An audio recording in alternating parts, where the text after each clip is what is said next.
বাঘ বৃষ্টির রাতে এক বুড়ির বাড়িতে আশ্রয় নিয়েছিল। তারপরে বুড়ির ভয়ে বাঘের কি দুর্গতি হলো সেটাই জানবো আমার গল্প রাজ্য চ্যানেলে। তো চলো সেই বাঘের কাছে। একবার এক বাঘ এক বৃষ্টির রাতে একজনের বাড়ির উঠোনে ঢুকে পড়ে। আর ওই ঘরে শুয়েছিল এক বুড়ি। বুড়ির ছাদটা ছিল ফুটো।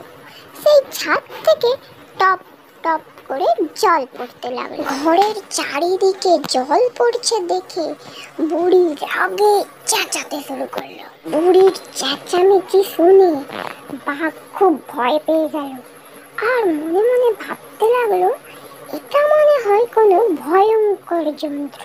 আর ওই রাতে ভোলানাথ নামে এক গ্রামবাসী তার গাধাকে খুঁজতে বেরিয়েছে।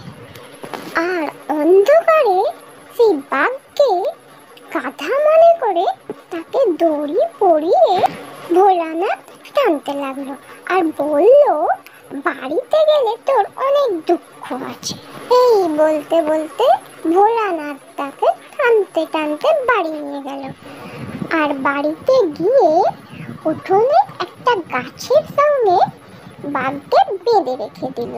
পরের দিন সকালে ভোলানাথের বউ বাঘকে দেখে চিৎকার করে সবাইকে ডাকতে লাগলো।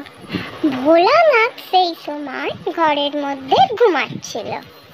বউয়ের চিৎকার শুনে ভোলানাথ তড়ি ঘড়ি করে বাইরে বেরিয়ে এলো।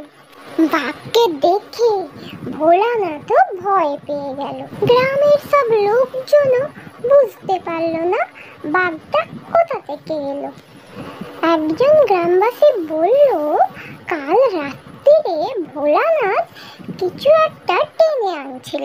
এই ফাঁকে বাঘটা তার গলার দড়িটা কেটে ফেলল। তারপরে ভয়ে জঙ্গলের দিকে দৌড়ে চলে গেল। তারপরে ভোলানাথ বাইরে বেরিয়ে এলো আর সবাইকে বলল, আমি সেই ব্যক্তি যে এই দুঃসাহসী কাজ করেছে। বাঘকে আমি ধরে এনেছি। ভোলানাথের এই কাজ চারিদিকে ছড়িয়ে পড়ল আর সেই রাজ্যের রাজার কানে পৌঁছে গেল। তারপরে কি হলো সেটা বলবো পরের ভিডিওতে। আমার ভিডিও যদি তোমাদের ভালো লাগে তোমরা লাইক করো, কমেন্ট করো আর তোমার বন্ধুদের মধ্যে অনেক অনেক শেয়ার করো। আর হ্যাঁ, অবশ্যই আমার চ্যানেলটাকে সাবস্ক্রাইব করে দেবে। তো আজকের মতো এই পর্যন্তই। তোমরা ভালো থেকো, সুস্থ থেকো।